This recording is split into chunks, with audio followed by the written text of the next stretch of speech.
Philippines లో ఘోర ప్రమాదం చోటు చేసుకుంది. 360 మందితో ప్రయాణిస్తున్న ఫెర్రీ మునిగిపోవడంతో 15 మంది ప్రాణాలు కోల్పోయారు.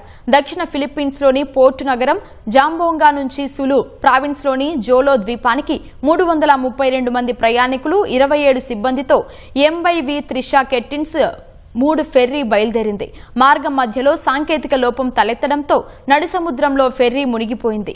సమాచారం అందుకున్న కోస్ట్ గార్డ్, నేవీ దళాలు సంఘటనా స్థలానికి చేరుకుని సహాయక చర్యలు చేపట్టారు. ఈ ఘటనలో 15 మంది మరణించారు.